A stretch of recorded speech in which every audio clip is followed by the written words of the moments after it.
हम स्टार्ट करते हैं आज की अपनी क्लास। तो सबसे पहले मैंने वो डाउटी बोर्ड पे लिखा है जो अभी अभी अक्षय आपने भेजा, किसने भेजा ये? मैंने भेजा। तो एक बार देख लो, ये आपके उस आखिरी असाइनमेंट का सवाल नंबर 15 था। देखिए इसमें क्या था, जो जो मैंने अभी पढ़ा उसमें ये दिया हुआ था कि भाई दो चार्ज है, एक 4Q है और एक स्मॉल q है, और वो दोनों एक दूसरे से L दूर रखे हुए हैं, और उसके मिडल पे आपने चार्ज रख दिया कैपिटल Q। उसके मिडल पे आपने चार्ज रख दिया है कैपिटल Q, और बोला है कि स्मॉल q पे अगर नेट फोर्स जीरो है, इस पे अगर नेट फोर्स जीरो है तो इस कैपिटल Q की वैल्यू क्या होगी, ये आपको बताना था दरअसल उसमें। तो देखो स्मॉल q पे फोर्स दो ने लगाया होगा, इसने जो फोर्स लगाया होगा, शुरू में कुछ नहीं पता तो आप साइन पॉजिटिव मानिए, पॉजिटिव ने पॉजिटिव को रिपेल किया, तो ये वाला जो फोर्स बनेगा k capital Q small q upon L/2 का होल स्क्वायर। बताओ पहला फोर्स आया समझ, कूलम्ब्स लॉ। और दूसरा जो फोर्स लगेगा, दूसरा देखो पहला फोर्स तो ये रहा, दूसरा इस पे जो फोर्स लगेगा वो होगा k into small q into 4Q upon L square, और दोनों सेम डायरेक्शन में दिख रहे हैं, तो रिजल्टेंट फोर्स होगा दोनों का जोड़, और नेट फोर्स उस पर जीरो करना है। हाँ जी अक्षय भैया ये बताओ, क्या ये समझ आ गया? ये बोलिए, क्लियर है ये इक्वेशन? क्या हुआ अक्षय, समझ आ गया है कि ये वाली इक्वेशन? आवाज कहाँ चली जाती है आप लोगों की? अरे क्या म्यूट हो गए हैं कि कैसे?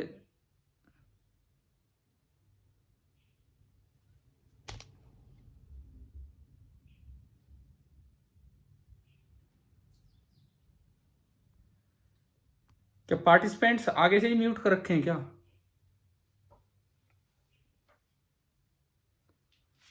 ये प्लीज इन्हें या तो अनम्यूट कर दीजिए, जो भी हमारे ऑपरेटर साहब हैं, अगर इनको म्यूट करके रखा है तो हमने ये इक्वेशन बनाई, इन दोनों का नेट सम जीरो किया, KQ/L² कॉमन लिया, अपॉन 4 ऊपर जाएगा तो ये 4Q बना, और ये 4Q पहले से ही है, इसको जब जीरो करोगे तो आपका आंसर बन जाएगा Q is equal to minus Q। तो ये आपकी पहली स्टार्टिंग क्वेश्चन जो हमने लिया, जो प्रीवियस डाउट था वो। अक्षय क्लियर हो गया है कि नहीं?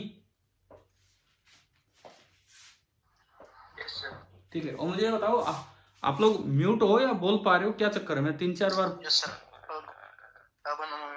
हाँ ठीक है ठीक है ठीक है, आपकी क्लास को अनम्यूट ही रखें। मैं कह भी रहा हूँ जो भी ऑपरेट कर रहे हैं, और अब हम अपना काम आगे बढ़ाते हैं। चले तो आगे बढ़े, अगला काम स्टार्ट करें इसमें पोटेंशियल में। कल क्या था, कहाँ हमने कुछ फिनिशिंग की थी, कुछ ध्यान है या लिखा होगा आपकी कॉपी में? क्वेश्चन दिया था क्या? Electron volt. अच्छा हाँ ठीक है, इलेक्ट्रॉन वोल्ट दिया था, और क्वेश्चन क्या दिया था वो करवा दिया था ना, या कोई होमवर्क था? सर हाँ जी, वो केस भी रहता है, आपने बोला था। कौन सा?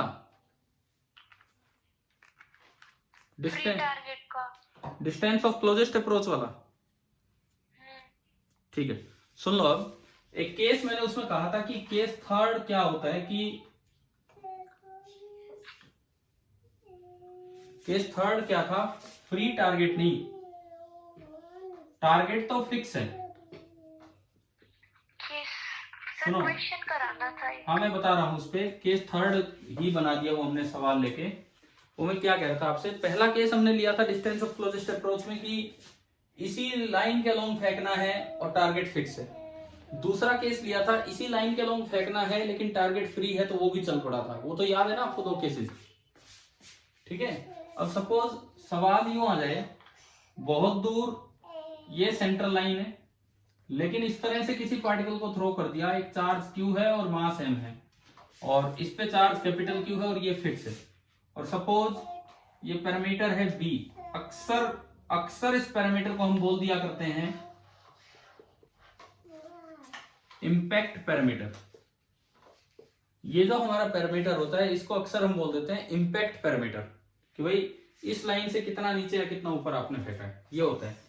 तो आपने जब इसको थ्रो किया होगा वो तो फिक्स है, ये पॉजिटिव है वो पॉजिटिव है, तो जब ये पास जाएगा तो ये कहीं ना कहीं से मुड़ने लग जाएगा। समझ आ रहा है ना क्या है? क्योंकि पॉजिटिव को क्या करेगा, पॉजिटिव को रिपेल करेगा। क्लियर है? Yes sir.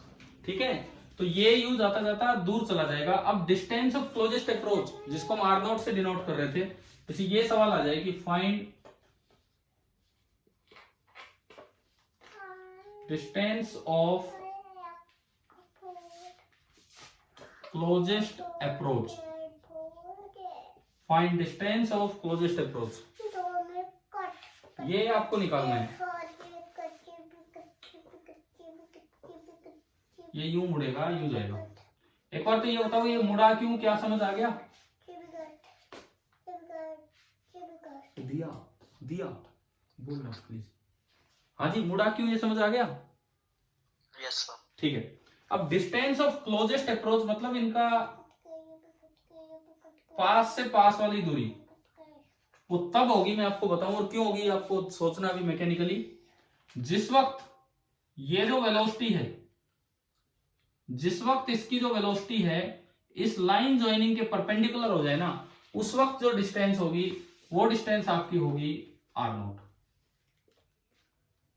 मान लो इसको इनिशियल स्पीड यू से थ्रो किया है बहुत दूर से। अब ये सवाल में नहीं दिया, ये तो हमें सोचना है। क्यों भाई, ऐसा क्यों हुआ होगा कि जिस वक्त ये जो line joining both the centres, या इसको इससे ज्वाइन करे, वो लाइन वेलोसिटी के परपेंडिकुलर हो, वही क्लोजेस्ट अप्रोच वाली दूरी क्यों होगी? इसका क्या कारण है? देखो समझाता हूं आपको इसका कारण, और आप समझने की कोशिश करना भी। यहां से जब ये पार्टिकल यहां था, इसकी वेलोसिटी तो टेंजेंशियल टू द पाथ थी, v1 थी। आपने इन दोनों को ज्वाइन किया, तो यूं बताओ, अगर मैं v1 का एक कंपोनेंट देखूं, तो अलोंग द लाइन आ रहा है कि नहीं कुछ v1 का कंपोनेंट? इस वक्त v1 का एक कंपोनेंट टुवार्ड्स क्यू आया कि नहीं आया, बताओ, है ना? टुवार्ड्स क्यू आने का मतलब है कि ये सेपरेशन अभी और कम होगी, क्योंकि अभी वेलोसिटी ऑफ अप्रोच आ रही है, इसलिए ये सेपरेशन और कम होगी। और अगर आप इधर बैठ जाओ आराम से, अगर आप थोड़ा और दूर चले जाएं, यहां चले जाएं, अब देखो, अब आपने इसको इससे ज्वाइन किया, अब जो वेलोसिटी है वो इधर है v2, और इसका कंपोनेंट इधर आएगा, इधर। तो ये किधर आ रहा है? ये अप्रोच केस बन रहा है कि सेपरेशन केस बन रहा है? सेपरेशन। यानी कि इसके बाद तो आर नोट बढ़ने लगा, इससे पहले आर नोट कम हो रहा था। तो आर नोट मिनिमम कब होगा, मतलब आर मिनिमम कब होगा, आर नोट कब होगा? जब वेलोसिटी के वो लाइन ज्वाइनिंग क्या हो जाए, परपेंडिकुलर। क्या ये समझ आ गया? ये क्वेश्चन में नहीं दिया होगा, ये तो डायग्राम हमने बढ़ाया अपना। ठीक है, एक चीज तो हमें ये समझ आई। दूसरी बात, मुझे निकालना तो है आर नोट,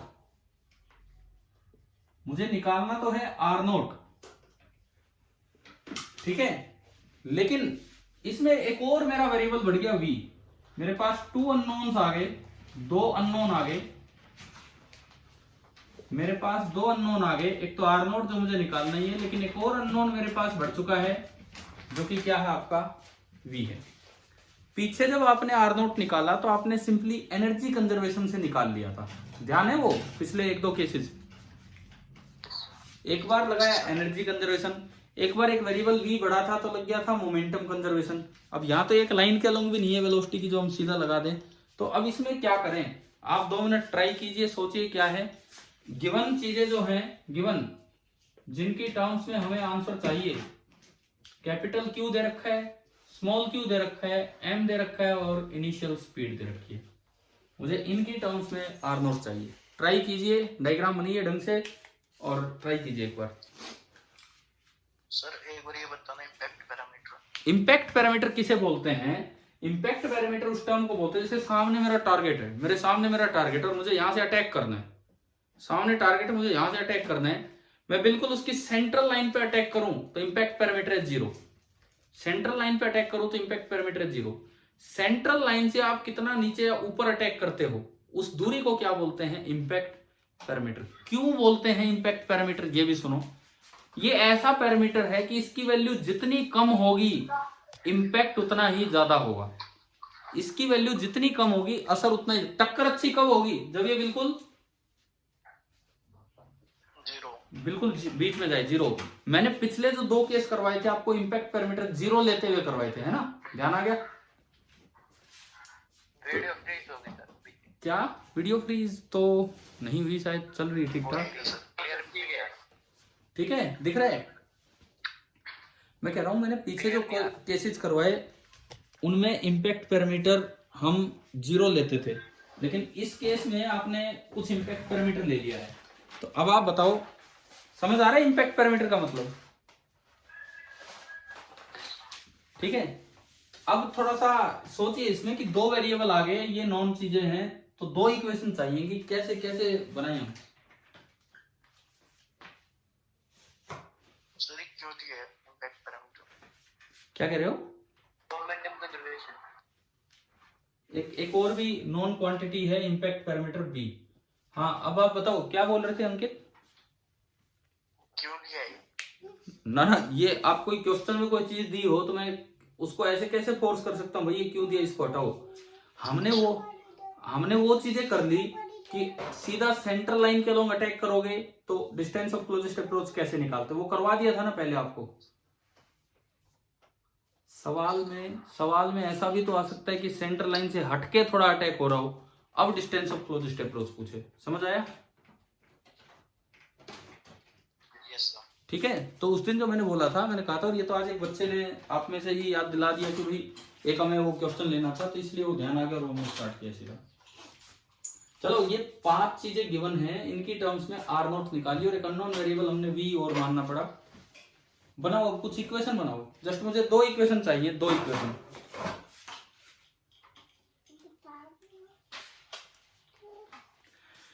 भाई एक तो इस पे जो फोर्स लग रहा है वो केवल इसका इलेक्ट्रोस्टैटिक फोर्स लग रहा है और वो कंजर्वेटिव फोर्स है। तो कंजर्वेटिव फोर्स है तो क्या मैं एनर्जी कंजर्वेशन लगा सकता हूं?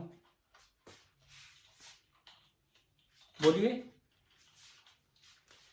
First equation by energy conservation. बताओ, समझ आ रहा है क्या? हम एनर्जी कंजर्वेशन इक्वेशन लगा सकते हैं यहां। देखिए, केवल इलेक्ट्रोस्टैटिक फोर्स लग रहा है, वो कंजर्वेटिव फोर्स है, it means energy conservation is valid. क्या ये बात समझ आई? Yes sir. तो एनर्जी कंजर्वेशन में तो वही तो जो उस दिन लगाया वही तो था। Potential energy initial 0। क्यों 0? बताओ क्यों 0? पोटेंशियल एनर्जी इनिशियल 0 क्यों?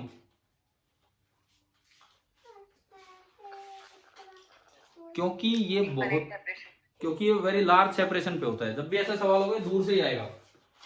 Plus kinetic energy initial half mu²।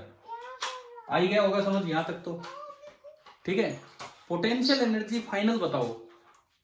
के क्यू। एक बार रिपीट कर दो। 1 मिनट, कहां से रिपीट करूं? क्या अभी ज्वाइन किया है या शुरू से देख रहे हो?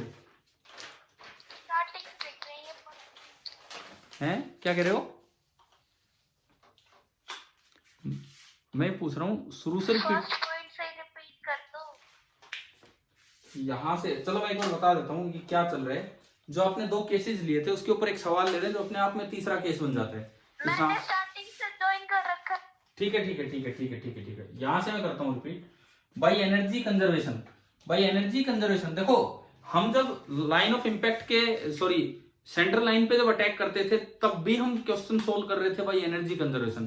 तो एनर्जी कंजर्वेशन कहती है कि potential energy initial plus kinetic energy initial that should be equal to potential energy final plus kinetic energy final. Potential energy initial कितनी? बहुत ज्यादा दूर होने की वजह से, आर बहुत ज्यादा होने की वजह से Q1 Q2 अपॉन R 0 हो जाएगा। तो पोटेंशियल एनर्जी इनिशियल आपकी कितनी आई? 0। क्या ये पॉइंट समझ आ गया?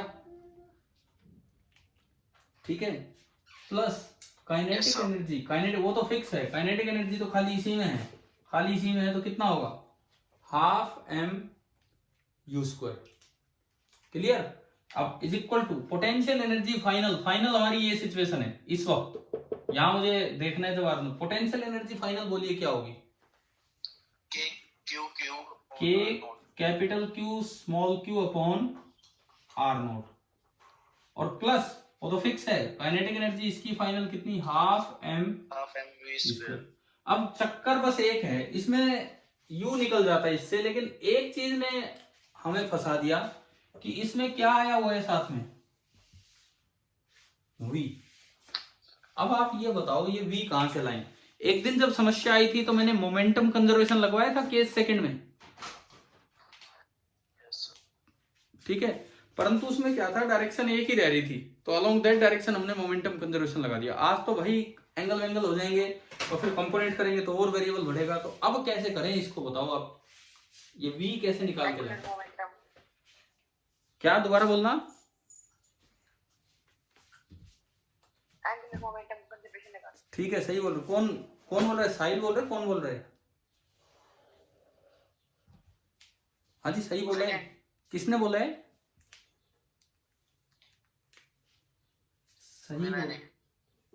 सही बोला है, बाई एंगुलर मोमेंटम कंजर्वेशन। अब आप लगाएंगे एंगुलर मोमेंटम कंजर्वेशन और उससे आपका निकल के आएगा v, या v और r नॉट में एक और रिलेशन आ जाएगा। एंगुलर मोमेंटम कंजर्वेशन किस पॉइंट के अबाउट, मान लो about the q, about q के अबाउट में एंगुलर मोमेंटम कंजर्वेशन लगाता हूं। एंगुलर मोमेंटम होता है linear momentum into perpendicular distance of line of motion from that point. याद है ना ये भी एक तरीका, P इंटू आर परपेंडिकुलर। क्या हमें एंगुलर मोमेंटम में ये लिखना आता है, P इंटू आर परपेंडिकुलर,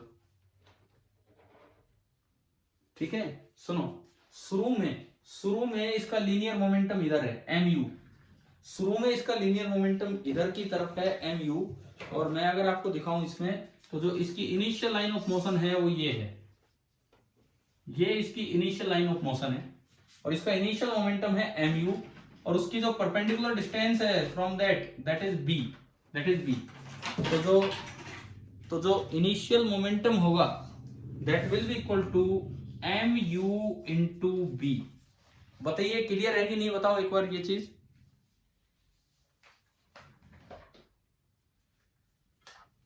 ठीक है, अब मुझे एक और चीज, मैं आ रहा हूं अभी, ये लगाए आपने चेक किया कि एंगुलर मोमेंटम कंजर्वेशन वैलिड भी है कि नहीं। भाई एनर्जी कंजर्वेशन क्यों वैलिड है, क्योंकि जो फोर्स लग रहा है वो कैसा है, कंजर्वेटिव। एंगुलर मोमेंटम कंजर्वेशन क्यों वैलिड है, क्योंकि जो फोर्स लग रहा है वो सेंट्रल फोर्स है, वो along the line joining both the particles लगता है, और सेंट्रल फोर्सेस का टॉर्क 0 हुआ करता है। ये शायद आपको ध्यान हो या +1 से हम सीखते आ रहे हैं, याद आ गया, समझ आ गए, ठीक है। तो रीजन के साथ चलना, एनर्जी कंजर्वेशन इसलिए because the force acting is conservative, और एंगुलर मोमेंटम कंजर्वेशन इसलिए because the force acting is central, और सेंट्रल फोर्स का टॉर्क 0 होता है। और एंगुलर मोमेंटम हम ऐसे लिखा करते हैं, linear momentum into perpendicular distance of line of action. तो लीनियर मोमेंटम mu और उसकी लाइन ऑफ मोशन की परपेंडिकुलर डिस्टेंस उस पॉइंट से b है। तो बाद में बताओ, बाद में कितना होगा ये, बाद में लीनियर मोमेंटम कितना है, लीनियर मोमेंटम mv, और उसकी जो परपेंडिकुलर डिस्टेंस है उस लाइन ऑफ मोशन की जो परपेंडिकुलर डिस्टेंस है वहां से कितनी है, r0, इक्वेशन नंबर 2। तो अभी आप बताओ कि आपको दो इक्वेशन, दो वेरिएबल समझ आ गए हैं कि नहीं, ठीक है। अब आप करेंगे, आगे खुद करेंगे, solve for r0 by eliminating v, solve for r0 by eliminating v।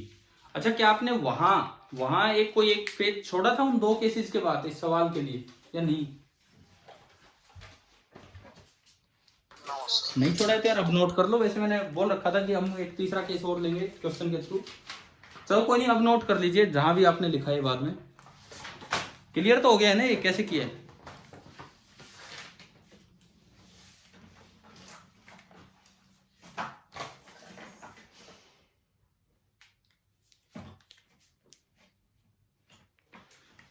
भाई अगर कोई टेक्निकल दिक्कत हो ना क्लास अटेंड करने में, कोई भी टेक्निकल दिक्कत हो तो बताना।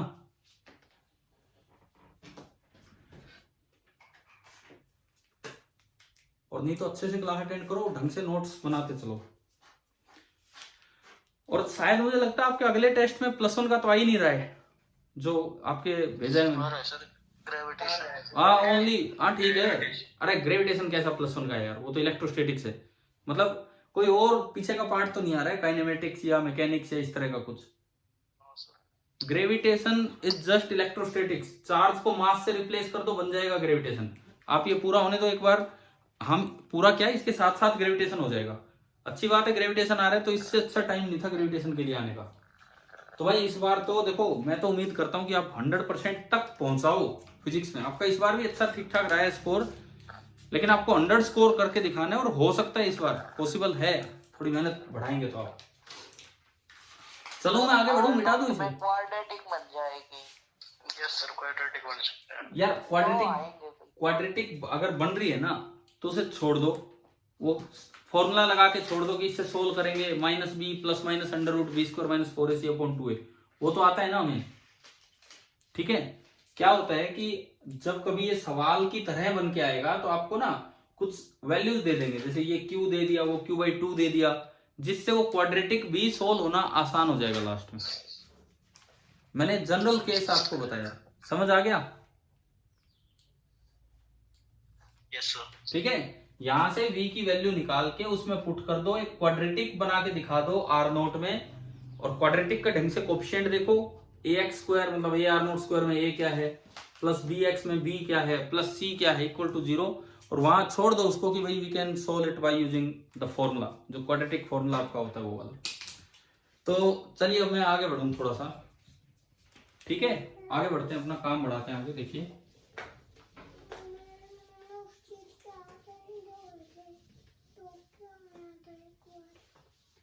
सर आपने एक रिंग वाला दिया था। क्या दिया था, एक बार बताओ क्या दिया था? रिंग वाला वो क्वेश्चन। रिंग है, रिंग के ऊपर क्या रखा था? डाइपोल। रिंग के एक्सिस पे क्या रखा था? डाइपोल। देखिए ये रिंग थी r रेडियस की, और मैंने दिया था कि इसके सेंटर से r डिस्टेंस दूर ही। हाँ जी बताओ क्या रखा हुआ था इसमें? डाइपोल। हाँ अभी तो ला तुम, 1 मिनट इधर तो। हाँ इस पे यहाँ पे एक डाइपोल रखा था इस साइड। ठीक है, अब देखो ऐसे रखा था, और आपको बताना था कि डाइपोल पे फोर्स कितना लगेगा। जब तू उतर के तो क्या है, आपको ये बताना था कि इस पे फोर्स कितना लगेगा। तो मैंने कहा था एनर्जी मेथड से आप जा सकते हो। रिंग की वजह से आपने E लिखा, अरे किया है ना आप सबने, सोल्व तो किए हैं सवाल। यस सर किया। ठीक है, रिंग की वजह से आपने E लिखा, फॉर्मूला K Q। अच्छा स्मॉल r की वैल्यू कैपिटल R है, लेकिन क्या हमें अभी पुट करनी चाहिए कि नहीं? अभी लास्ट में करनी। KQR अपॉन नीचे क्या आएगा? r² प्लस स्मॉल r² की पावर 3/2 p/2। ये आपका E आ गया। इसी डायरेक्शन में P है, इसी डायरेक्शन में E है, तो जो U बनेगा U का फॉर्मूला क्या होता है? -P.E। P और E के बीच में एंगल 0 डिग्री, तो P.E बनेगा P cos 0 मतलब PE। तो आपका जो U बना माइनस वो E से मल्टीप्लाई कर दो, KQPR upon r² plus r² की पावर 3/2। चलो ये आ गया। इसके बाद मुझे निकाल लेना है du/dr। इसके बाद मुझे सिंपली du/dr निकालना है, और फिर उस पर एक माइनस लगा देना, और फिर मेरे फोर्स का अंदाजा लगाना है। तो मैं अगर यहां से du/dr निकालूं, du/dr, तो देखो इसमें u/v रूल लगाना पड़ेगा आपको, क्योंकि ऊपर भी r है और नीचे भी r है। u/v रूल लगाना पड़ेगा। तो देखो u/v रूल कहता है सबसे पहले v का स्क्वायर। कुछ दिन पहले शायद हमने अपने स्कूल क्लास में भी लगाया था u/v रूल। तो आपने वीडियो फ्रीज हो गई सर? नहीं हुई। अरे आपका नेटवर्क ठंडा हो जाता है, मेरी थोड़ी वीडियो फ्रीज हो रही है। r² प्लस r² की पावर 3, नीचे वाले का स्क्वायर हो गया, फिर v एज इट इज। अच्छा एक माइनस तो यहाँ फॉर्मूले का ही पड़ा है, एक माइनस तो यहाँ फॉर्मूले का ही पड़ा रहने दो उसे। v as it is r square plus r square की पावर कितनी 3/2 इंटू आगे क्या बोलो du/dr जब आप लिखेंगे तो माइनस के क्यू पी तो आपने कांस्टेंट बना के बाहर दे दिया, r अपॉन ये बचा v एज इट इज ना नीचे v का square v as it is into differentiation of u dr/dr 1 minus u as it is r as it is into differentiation of this thing. इसका जब आप differentiation करेंगे तो पावर 3/2 आगे आएगी, पावर में एक कम होगा r square plus r square की पावर हाफ, और इसका दोबारा से डिफरेंशिएशन बनेगा 2r और ये 2 से 2 कैंसिल। बताइए एक बार क्या ये डिफरेंशिएशन आपको समझ आ गया है? Yes sir. ठीक है, तो ये मेरे पास आया du/dr। इसको थोड़ा और ठीक करूं, माइनस के क्यू पी ऊपर और पावर हाफ, और इसको मैं लिख सकता हूं पावर 1 प्लस हाफ, तो 1 इंटू 1 हाफ ये हो जाएगा। तो पावर हाफ कॉमन आएगी, पावर हाफ अगर कॉमन आएगी तो आधी पावर नीचे 3 पावर से कटेगी तो नीचे 2.5 पावर बचेगी, यानी कि r square plus r square की पावर 5/2। 5/2। ठीक है, और अंदर देखो क्या बचा, r square plus r square की पावर 1 और माइनस 3r स्क्वायर। ये डिफरेंशिएशन हमने पहले भी कभी किया हुआ, और ये बचता है are square minus 2r square. बताओ भाई, ये आ गया du/dr। ठीक है, अब जो f आपका होता है f that is minus du upon dr, minus और लगाओगे तो ये प्लस हो गया, तो k q p upon r square plus r square की पावर 5/2 और are square minus 2r square. एक बार ये बताओ यहां तक क्लियर है? ठीक है, अब आपको स्मॉल r की वैल्यू दी कितनी है? कैपिटल R दी है। स्मॉल r की वैल्यू दी कितनी है? Capital R। तो अगर आपको फोर्स निकालना है at R equal to capital R, तो आपने रखा R की जगह capital R, K Q P, R की जगह कैपिटल R रखा तो 2r स्क्वायर की पावर 5/2, तो ये बना 2 की पावर 5/2 और r स्क्वायर की पावर 5/2 होता है r रेज़ टू पावर 5। आया यहां तक समझ? ठीक है, और ये बनेगा are square minus 2r square, यानी कि माइनस ऑफ आर स्क्वायर। तो ये आ गया minus K Q P upon 2 raise to power 5/2 r cube. आपको याद होगा पहले भी कभी जब हम रिंग और डाइपोल का इंटरेक्शन देखते थे, अरे बच्चों तुम बाहर जाओ यार, पहले भी जब कभी r की पावर 3 बनता था उसमें नीचे, याद है डाइपोल का और रिंग का इंटरेक्शन?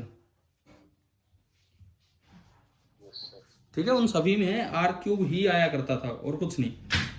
तो ये आपका आ गया। माइनस आने का क्या मतलब है? फाइनली अगर माइनस आया तो फोर्स कैसा है? अट्रैक्टिव।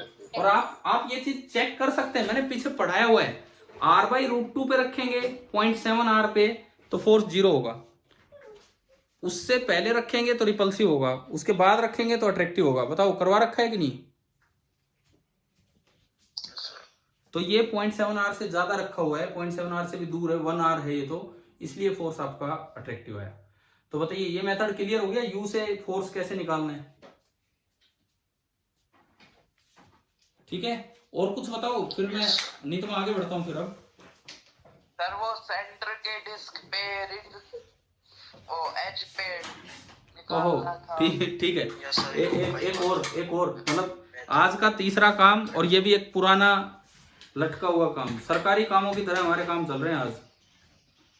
एक फास्ट ट्रैक कोर्ट है, जो पीछे के बच्चे में मसले उनको हल कर रहे हैं। ठीक है, चलिए उस पे आ जाओ। एच पे मैंने करवाया था sigma r upon pi epsilon not, मतलब करवाया नहीं था, आंसर बताया था आपको कि ये आना है।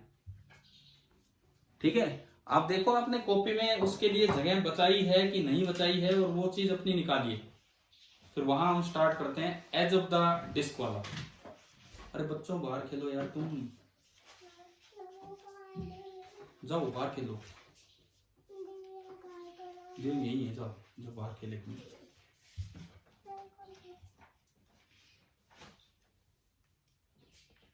मिटा दूं क्या ये? हो गया हो तो एक मिनट। ठीक है, आप कर लो, मैं तो उसके बाद मिटाता हूँ। जल्दी भी मैं काम घड़ी ला के दे मेरी। आजा तू भी आजा। अरे मेरी चप्पल तो ले, घड़ी ला दो।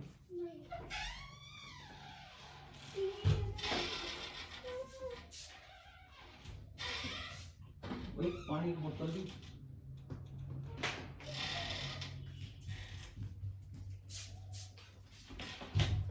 अरे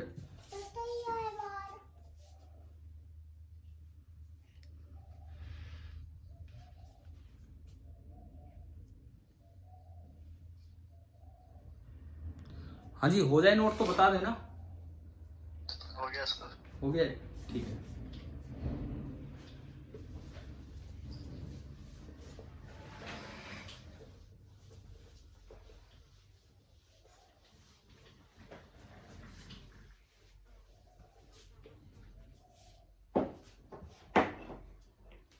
भाई एक तो ये देखो, दोपहर मान के कभी यूं सो जाना क्लास में, मतलब घर पे कभी ऐसा मूड बना लो कि 2 बजे वाली क्लास नहीं अटेंड करनी। मैंने तो यार जानबूझ के दोपहर की क्लास ली है, ताकि और कोई भी टाइम हो इस समय आप ढंग से पढ़ेंगे, ठीक है? अच्छे से जैसे आप अटेंड कर रहे हो आज, ऐसे ही करते चलो। और पीछे के काम जितने पेंडिंग हो डेली चाहे नेक्स्ट डे ही करो, उनको कंप्लीट किया कीजिए। अच्छा, एक और चीज, मैंने कल शाम को कोई लिंक नहीं भेजा था, बिकॉज मुझे पता था कि कोई इंटरेस्टेड नहीं होगा उसमें इतना।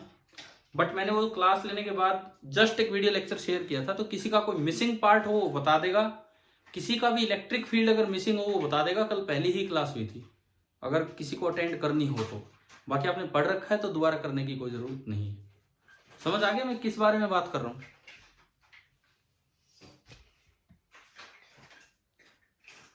तो देखिए, अब हम डिस्क वाला स्टार्ट करते हैं। Potential at the edge of a disc, ये वाला पार्ट हम स्टार्ट कर रहे हैं। Potential at the edge of a disc, देखते हैं इसमें क्या कुछ बनेगा। देखिए, सपोज अब एलिमेंट मानना बहुत इंपॉर्टेंट है। पता नहीं मैंने क्लासरूम में आपको उस दिन आइडिया दिया था कि नहीं दिया था इस चीज का, कि कैसे स्टार्ट करना चाहिए, बट वो हमें अच्छे से आना चाहिए। मान लो ये आपकी डिस्क है, ये पूरी एक भरी हुई है, रिंग नहीं है, डिस्क है। और सपोज ये इसका सेंटर है और ये इसका एज पॉइंट है P, जहां मुझे पोटेंशियल निकालना है। यहां मैं पोटेंशियल निकालना चाह रहा हूं। तो मैंने कहा था कि एक आपको ऐसा एलिमेंट मानना चाहिए जो जिसका सेंटर ये हो। एक ऐसा एलिमेंट, एक एलिमेंट के रूप में रिंग बनेगी। देखो, अगर मैं यूं यूं यूं यूं रिंग बनाते चलूं तो उन सबका तो सेंटर ये C है। एक तरीका तो होता है यहां से x दूरी पे जाओ। अच्छा, ये हम बोलते हैं कि इसका जो रेडियस है दैट इज R। एक तरीका तो ये होता है कि यहां से x दूरी पे जाओ, एक सर्कल बनाओ, एक और dx पे जाओ, एक सर्कल और बनाओ, और वो आपकी बन जाएगी पूरी रिंग, है ना? लेकिन उसमें दिक्कत क्या आएगी कि उसमें जो सेंटर ऑफ द रिंग बनेगा वो तो ये C है, P पॉइंट नहीं है। मुझे एक एलिमेंट ऐसा बनाना चाहिए, जिसमें कि ये पॉइंट सेंटर बने। तो कैसे बनाऊं मैं, कैसे बनाऊं बताओ?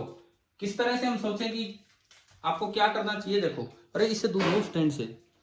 आप यहां से इसको सेंटर मानते हुए किसी भी R रेडियस की एक रिंग बना दो, इसको सेंटर मानते हुए। अरे यार, ये तो C से पास होगी, कोई नहीं, मैं C से पास नहीं करवाना चाह रहा हूं, कोई नहीं। समझ आया क्या मैंने कैसे क्या बनाई है? मैंने एक R रेडियस की, कोई ऐसी मेरे को स्पेशल वो रिक्वायरमेंट नहीं है कि वो C से पास हो। R रेडियस की मैंने एक रिंग बना दी इस तरह से। अब एलिमेंट मानना है तो आप थोड़ा सा और आगे जाओ, थोड़ा सा और आगे, और ये दूरी होगी R प्लस dr, और एक और ऐसे ही आप रिंग बना लेंगे। मैं फिर कहता हूं C बीच में आ गया बाई चांस, मेरी कोई रिक्वायरमेंट नहीं है। ये मेरा एक एलिमेंट बना, ये एक मेरा एलिमेंट बना, ग्रीन कलर की एक एलिमेंट्री रिंग, एक सर्कुलर आर्क, ग्रीन कलर की एक सर्कुलर आर्क बनी है। ये हमारा एलिमेंट बना जिसका रेडियस है R, और इस तरह से। समझ आ गया है? इसकी वजह से dv लिखना होगा। पहले बताओ ये पॉइंट क्लियर है कि नहीं? Yes sir. ठीक है। अब देखो, अगर मैं एलिमेंट को एक्सप्लेन करूं, ये जो मेरा एलिमेंट बना है, our element, this is a ring of radius are, thickness almost D R, आप बोल सकते हो, थिकनेस ऑलमोस्ट डी आर। अरे भाई, अरे भाई, ये गाने बंद करो यार, फिर वो म्यूट का होंगे ना सारे। Ring of radius are, thickness D R, और चार्ज आपने माना इसका डी क्यू। तो बताओ इसकी वजह से अगर मैं क्लास ऑफ कर दूं क्या?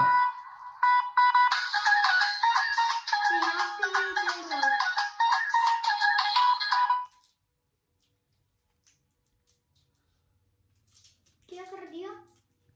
क्लास ही ऑफ कर दी। ऐसे करेंगे तो क्लास ही ऑफ होगी, और क्या होगा। अब अपने चुपचाप सुनते रहो, बस पढ़ते रहो। ये हमने एक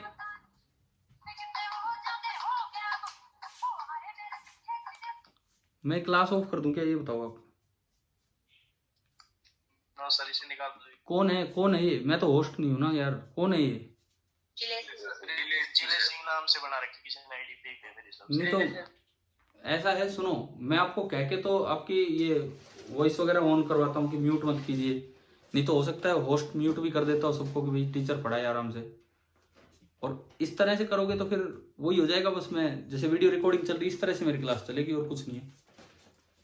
और देखो तो इधर ध्यान दो, ये आपने एलिमेंट माना, ये सब मान लिया, बताओ यहां तक समझ आया कि नहीं आया? सर हाँ जी, ये आर्क नहीं होनी चाहिए, आर्क ऑफ रेडियस आर। हाँ ये आर की है। अरे रिंग मैंने पूरा सर्कल, ये सर्कुलर आर की है, रिंग नहीं है पूरी, मतलब उस रिंग की तरह मैं दिखा रहा हूँ। लो सर्कुलर आर, वो मेरे दिमाग में जो चल रहा है वो तो यही चल रहा है, ठीक है ना। वो रिंग का एक पार्ट ही है। वो रिंग क्यों लिखा हमने? क्योंकि हमने पढ़ा था कभी कि एक पूरी रिंग हो जिसका एक पार्ट हो, सेंटर पे फॉर्मूला सेम होता है, के इंटू क्यू अपॉन रेडियस। पढ़ा था पोटेंशियल का फॉर्मूला, ठीक है। क्लियर है कि नहीं बताओ? अच्छा अब देखो सुनो, ये एक मैंने डायमीटर लिया, ये एक मैंने डायमीटर लिया। सपोज ये वाला एंगल है थीटा, तो जो अगला एंगल बनेगा वो थीटा प्लस डी थीटा है, theta minus D theta. Theta plus D theta. हाँ, theta plus D theta plus D theta. लेकिन जिस तरह से आप बढ़ रहे हो, जिस तरह से आप बढ़ रहे हो, तो डी आर तो पॉजिटिव है, और जिस तरह से आप बढ़ रहे हो डी थीटा क्या है, समझ आ रहे हैं? थीटा प्लस डी थीटा छोटा है थीटा से, तो जो डी थीटा है वो नेगेटिव है, और जो डी आर है वो पॉजिटिव है। क्या इतनी बात क्लियर है सभी को?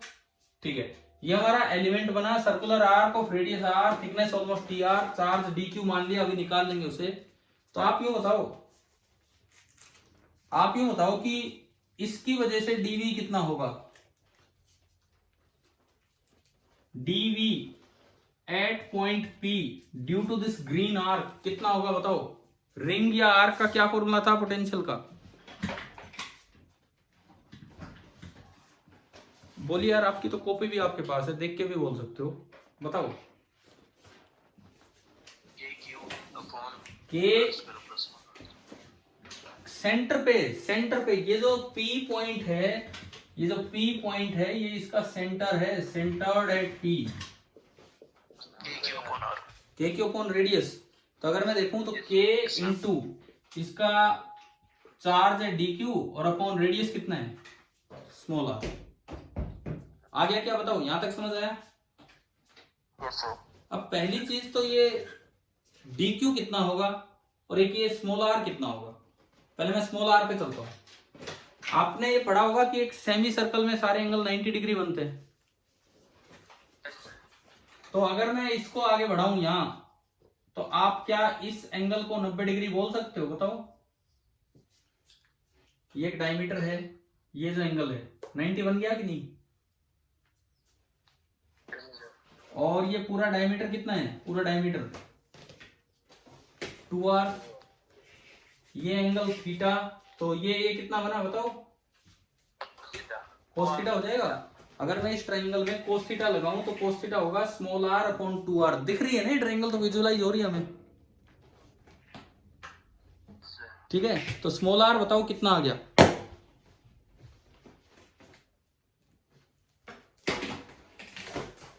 स्मॉल r बताइए कितना आ गया? 2r cos theta. 2r cos theta, बिल्कुल सही। स्मॉल r जो आपका आया, small r it is coming out to be 2r into cos theta. अब आप dq और बताओ, ला मत भाई इसको स्टैंड को बार बार। dq और बताओ। स्मॉल r आपका आ गया 2r इंटू cos थीटा। अब आप किसी तरह यूनिटरी मेथड का सहारा लेके dq और बताइए, अगर चार्ज डेंसिटी सिग्मा है तो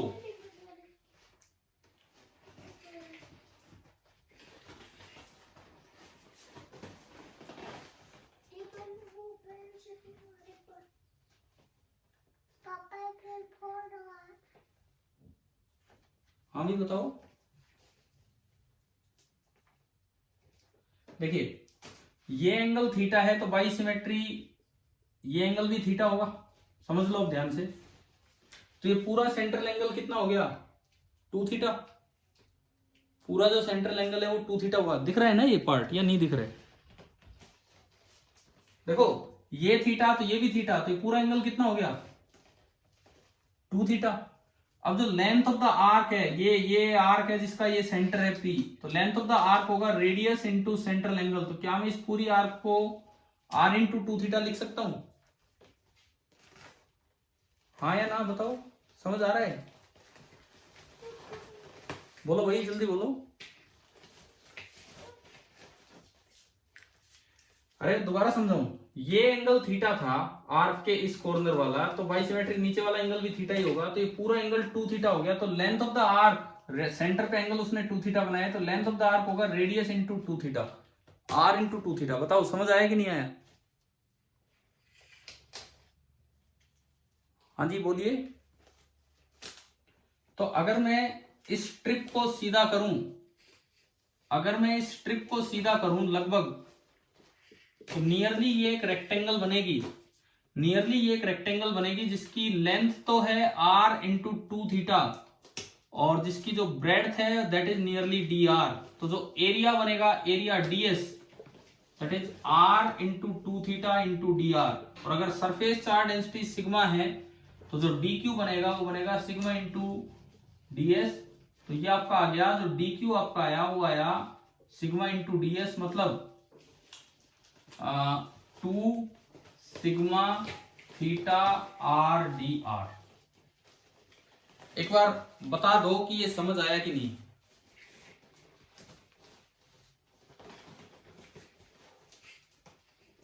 हाँ भाई बोलो, आपकी आवाज ही गई यार बीच में।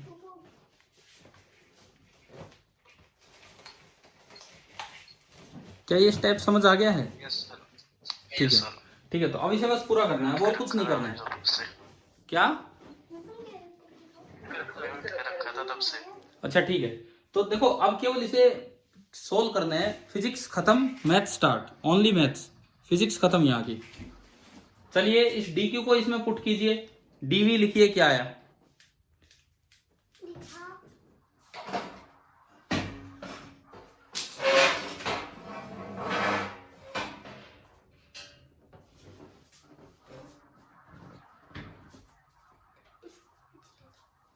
हाँ जी, dq को इसमें पुट कीजिए, dv लिखिए कितना आया। आपने इसमें पुट किया तो dv आया, k आपका होता है 1/4 पाई एप्सिलॉन नॉट dq। dq की जगह 2 sigma theta r dr, k हो गया, dq हो गया, और अपॉन r। r से r गया, एक 2 से 2 भी जाएगा, तो ये जो आपका बनना है dv आपका निकल के आया sigma upon pi epsilon not, ये तो एक कांस्टेंट है, थीटा इंटू डी आर। एक बार भाई यहां तक पहुंचो, बताओ dv तक लिखना आ गया है कि नहीं आपको?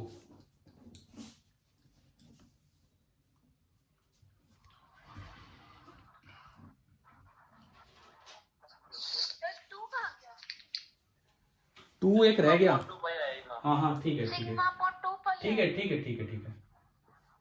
Sigma upon 2 pi epsilon not theta D are. बताओ यहां तक आ गया समझ? Yes, sir. इसके बाद देखो डीवी आने के बाद ये इंटीग्रेशन बहुत आसान होता है, लेकिन इसमें दिक्कत क्या आ रही है? इसमें एक नहीं, इसमें दो वेरिएबल है। कौन कौन वेरिएबल है इसमें बताओ? एक तो थीटा और एक आर। हाँ, अगर यहाँ थीटा है तो थीटा के रेस्पेक्ट में इंटीग्रेशन होता तो तुरंत हो जाता।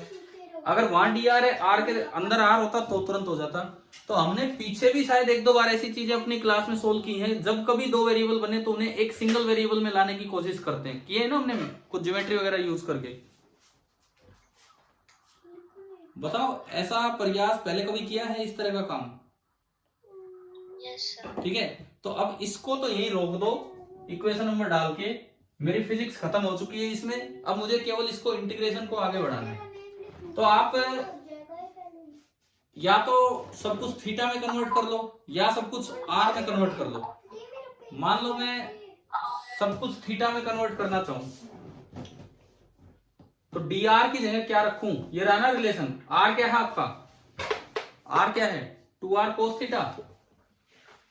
मान लो मुझे ये सारा थीटा में कन्वर्ट कर लेना है। आप इसका डिफरेंशिएशन कर दो with respect to theta. D R by D theta कितना होगा बताओ? 2r तो कांस्टेंट है।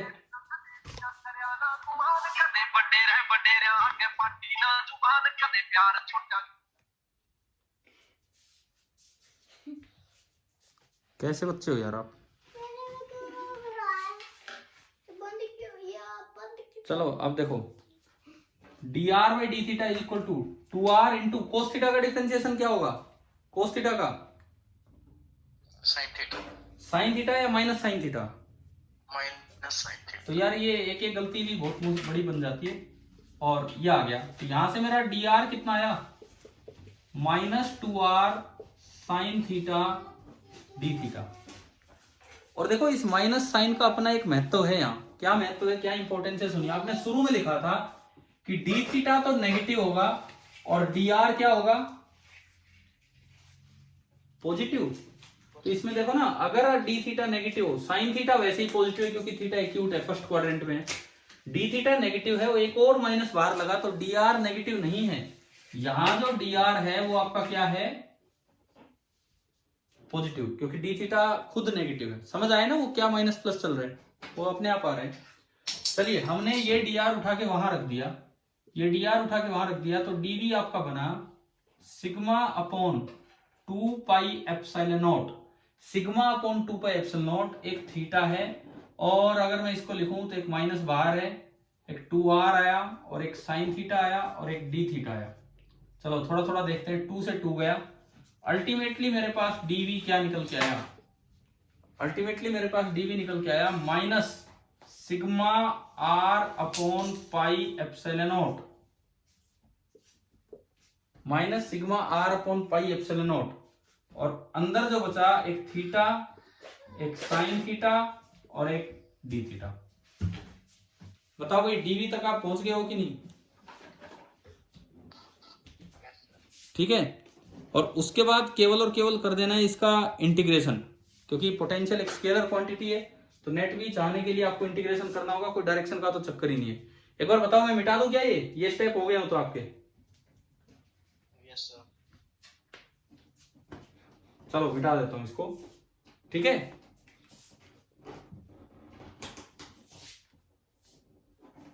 अब लास्ट स्टेप बचा है, केवल इंटीग्रेशन करना है। देखो घबराना मत इन चीजों से, ये आपको सिखाएगा। जेई एडवांस के लिए तैयार कर रहा है कि भाई किस तरह से एलिमेंट बांधते हैं, कैसे चीजें करते हैं। अरे हटो यार। तो इसके बाद देखो,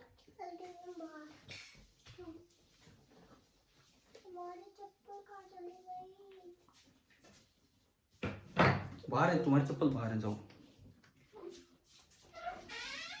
इसके बाद मैंने इंटीग्रेशन किया तो v इज इक्वल टू क्या क्या कांस्टेंट है? Minus sigma are upon pi epsilon naught, और अंदर बचा integral theta into sine theta into D theta with respect to theta. चलिए अब आप एक बार लिमिट बता दो कि लिमिट कहां से कहां तक हो सकती है। थीटा की लिमिट कहां से कहां तक हो सकती है? पाई बाई टू से 0 पाई बाई 2 से 0 होगी। पाई बाई 2 से 0, ये बिल्कुल सही है। ना ना ना, सुनो, सबसे पहली बात, डी थीटा पॉजिटिव है कि नेगेटिव, ये बताओ आप।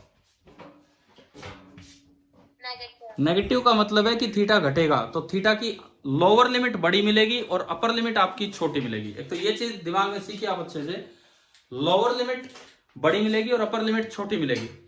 देखते हैं, आप इधर से उधर जा रहे हो, आप इधर से उधर जा रहे हो। प्लीज रिपीट करना। देखो मैं फिर दोबारा कहता हूं, आप लिमिट देखना भी सीखिए। और दूसरी बात, आप नॉन मेडिकल के स्टूडेंट है तो इस इंटीग्रेशन को छोड़ मत देना कि भाई चलो हो जाएगा हो जाएगा, ऐसे नहीं, आपको पूरा सीखना है। जो थीटा की लिमिट है वो घटती हुई मिलेंगी। क्यों?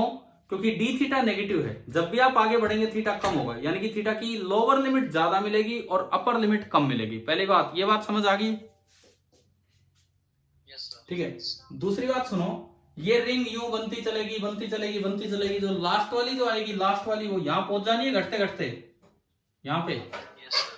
तो ये थीटा घटते घटते घटते घटते कितना हो जाएगा? जब ये लाइन इस डायमीटर के साथ ही मिल जाएगी तो 0, यानी कि जो अपर लिमिट होगी, अपर लिमिट, अरे तुम जाओ बाहर भाई, अपर लिमिट जो होगी वो कितनी होगी? 0 होगी। क्लियर है? ठीक है, अपर लिमिट 0 होगी। अब लोअर लिमिट कितनी होगी? जहां से शुरुआत हो रही है थीटा की, वो कहां से हम ढूंढ के लाएं? देखो, अगर आप बिल्कुल बीच में भी आते हैं तो भी थीटा इतना है, और इधर आते हैं तो थीटा इतना है, और इधर आते हैं बिल्कुल यहां आ जाते हैं, बिल्कुल यहां आ जाते हैं, बिल्कुल यहां आ गए, तो ये लाइन बिल्कुल सीधी हो जानी है। यानी कि थीटा की इनिशियल वैल्यू कितनी है? Pi by 2। 90 मत लिखना, रेडियन में होती है लिमिट। तो थीटा की इनिशियल वैल्यू है पाई बाई 2। अब यह बताओ, क्या थीटा की लिमिट समझ आ गई आपको? Yes sir. ठीक है, मल्टीप्लाई नहीं करना। क्यों मल्टीप्लाई करें अब ये और बता दो। क्या मेरा एलिमेंट ऊपर नीचे का दोनों पार्ट कवर करते हुए, क्या पूरा एलिमेंट कवर करते हुए पूरी रिंग को, डिस्क को कवर कर रहा है कि नहीं? थीटा, देखो मैं दिखाता हूं आपको। जब थीटा पाई बाई 2 है तो ये पतली सी रिंग यहां बनेगी, थीटा बढ़ेगा ये रिंग यहां जाएगी, थीटा और बढ़ेगा ये रिंग यहां जाएगी, थीटा और बढ़ा ये रिंग यहां आ गई, थीटा और बढ़ा ये रिंग यहां आ गई। तो आप बताओ, क्या पाई बाई 2 तक थीटा लेंगे, पाई बाई 2 से 0 तक लेंगे तो क्या उसमें पूरी डिस्क कवर होगी है कि नहीं? तो इसमें 2 टाइम्स नहीं करना है। एक चीज बताओ, क्या इतना समझ आया? एलिमेंट भी समझना बहुत जरूरी था। ठीक है, अरे भाई सभी बच्चे चल पा रहे हो ना साथ साथ? बीच में यूं तो नहीं है कि ना यार ये तो नहीं हो रहा, ऐसा तो कुछ नहीं होना चाहिए। क्लियर है? ठीक है। अब देखो, अब आखिरी बात, 2 वेरिएबल हैं तो यहां प्रोडक्ट रूल लगेगा इंटीग्रेशन का। आपने डिफरेंशिएशन का इंटीग्रेशन रूल कई बार लगाया है, बहुत आसान है। यूवी रूल के नाम से जानते हैं आप उसे? UV rule, UV rule differentiation का क्या होता है? First function as it is into differentiation of second plus second function as it is into differentiation of first. बताओ, ये पता है ना आपको? Yes sir. तो ये बताओ, इंटीग्रेशन का यूवी रूल क्या होता है? इंटीग्रेशन का यूवी रूल या first second function rule, first second जो भी ये dx है डी थीटा है, क्या बताइए? इंटीग्रेशन बाई पार्ट्स भी इसे बोल देते हैं, इंटीग्रेशन बाई पार्ट्स भी इसे बोल देते हैं। बताओ, ये पढ़ा है कि नहीं? First function as it is into integration of second. अरे बोलो हाँ जी, अरे गिरे उधर जा। हाँ जी बताओ भाई, आगे बताओ क्या होता है? Minus differentiation of first function. अरे आप बताओ, आप में से कोई बोल ही नहीं रहा है, क्या फॉर्मूला है? कुछ बोल ही नहीं रहे हो। इंटीग्रेशन का पता नहीं। इंटीग्रेशन ऑफ सेकंड और इस पूरे का integration with respect to X. क्या नहीं पता क्या ये रूल, इंटीग्रेशन वाला यूवी रूल? No sir. तो कोई ना यार, आपके इंटीग्रेशन आना तो है ही 12th में। ऐसा तो है नहीं कि ये चीज आप मेडिकल के स्टूडेंट हो, छोड़ दो भाई, कोई कुछ नहीं। आपको पढ़ना तो है ही, तो बहुत अच्छा है, यही सीख लो एक बार। जैसे डिफरेंशिएशन का सबको आता है यूवी रूल, सभी बच्चों को। Yes sir, differentiation. तो इंटीग्रेशन का भी एक बार बोर्ड पे देख लो, समझ आ जाएगा। First function as it is into integration of second जो भी है, उस पे आप लिमिट लगा देंगे। लिमिट कहां लगेंगी? एक तो इस पे लगेंगी पाई बाई 2 से 0, और एक इस बाहर वाले पे लगेंगी π/2 से 0। मैं इसको अप्लाई करता हूं यहाँ, देख लो। वैसे हमारा टाइम भी होने वाला है, हम जल्दी करते हैं। क्या कितना टाइम बचा है? मेरे पास घड़ी नहीं है अभी।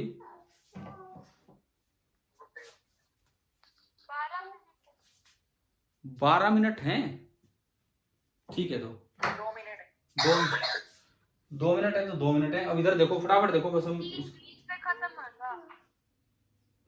पता नहीं कितने बजे खत्म होगा, वो देख लेना आप। चलने दो अभी इसको, देख लो।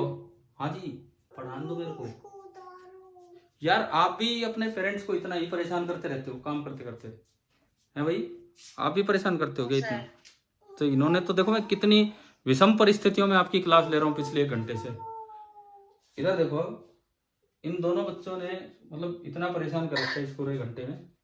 अब मैं कंटिन्यू करता हूँ इसे, देख लो। ये अप्लाई करते हैं। फर्स्ट फंक्शन है theta, theta as it is into, आगे बोलो, अब आप बोलो, इंटीग्रेशन ऑफ सेकंड क्या होगा? साइन थीटा का इंटीग्रेशन क्या होता है?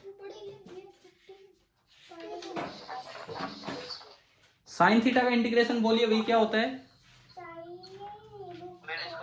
Minus cos theta. Sine theta का इंटीग्रेशन होता है माइनस कोस थीटा, और इस पे पूरे पे लिमिट लगी 0 से π/2। ये आपकी लिमिट है। चलो हम लिमिट लास्ट में लगा लेंगे, कोई बात नहीं। आप पहले एक बार वैल्यू निकाल लो। हम लिमिट वगैरह पे अभी नहीं जा रहे हैं, आप एक बार वैल्यू निकाल लीजिए ताकि ये समझ में तो आए आपको कि अप्लाई कैसे करना है। तो first function as it is into integration of second minus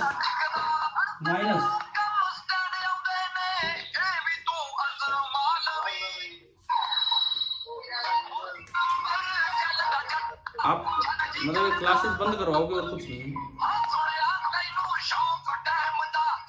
ये वीडियो मैं आपके लिए रिकॉर्ड भी करता हूँ, इसे अपलोड भी करता हूँ। उन लोगों को देखे यार क्या चल रहा है। कौन है यार ये बच्चा इस सेक्शन में? कौन है?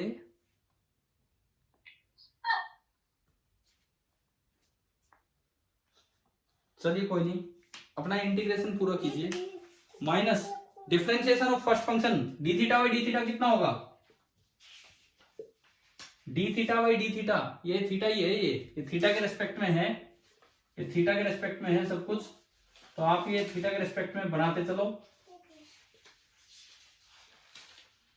चलो मैंने आपको फॉर्मूला बता दिया है, आप इसको कंप्लीट करें, आप इसको कंप्लीट कीजिए। और ये जो पूरा integration after putting the limits, ये आपका इंटीग्रेशन बचना चाहिए -1। क्यों बचना चाहिए -1? क्यों बचना चाहिए इंटीग्रेशन -1? आपको रिजल्ट याद है? एज पे जो रिजल्ट था वो आना था sigma r upon pi epsilon not. आप अब ये खुद कंप्लीट करेंगे, इतने गाने चलाओगे तो खुद ही करेंगे। ये अब आप खुद कंप्लीट करेंगे और इसकी वैल्यू निकाल के लाएंगे आफ्टर पुटिंग द लिमिट्स -1। -1 इसमें रखोगे तो v निकल के आएगा sigma r upon pi epsilon not. तो मुझे लगता है आज की क्लास को हम फिनिश करते हैं। और आज की क्लास में हमने 3 पुराने काम किए हैं और तीनों ही आपने बीच बीच में याद दिलवाए। तीनों ही आपने बीच बीच में याद दिलवाए कि क्या क्या थे। याद तो यार ये स्टैंड ही नहीं रुक पा रहे, दोनों बच्चे इसको बार बार हिलाते रहते हैं। तीनों ही आपने बीच बीच में याद दिलवाए। क्या आपको ढंग से, मुझे लगता है वो तीनों जो बैकलॉग थे, जो पीछे के हमारे काम थे, वो आपको समझ आ गए। तो अगला काम हम कल स्टार्ट करते हैं अगली क्लास में। और मैं बता देता हूं कहां से शुरुआत करेंगे। आप अपनी एनसीईआरटी बुक उठाएंगे और उसमें एक टॉपिक है इलेक्ट्रोस्टैटिक्स ऑफ कंडक्टर। कल का जो हमारा टॉपिक रहेगा एक बड़ा अच्छा सा, बहुत ही अच्छा सा टॉपिक है। एनसीईआरटी बुक में पेज नंबर 67 पे टॉपिक 2.9 है। पेज नंबर 67 पे टॉपिक 2.9 है, इलेक्ट्रोस्टैटिक्स ऑफ कंडक्टर। तो कल जब हम अपनी क्लास स्टार्ट करें तो ये बुक साथ लेके बैठे हैं और इसमें 6-7 पॉइंट्स हैं, हम उन्हीं को समझ रहे होंगे। हो सकता है पूरा लेक्चर उसमें चला जाए। तो कल अच्छे से आपको इलेक्ट्रोस्टैटिक्स ऑफ कंडक्टर समझना है, प्लस ये कंप्लीट करना आपसे नहीं होता है तो कल डिस्कस करेंगे इसको। ठीक है, थैंक यू। और ये बीच बीच के गाने बंद करो, अब गाने सुनो आप। Thank you.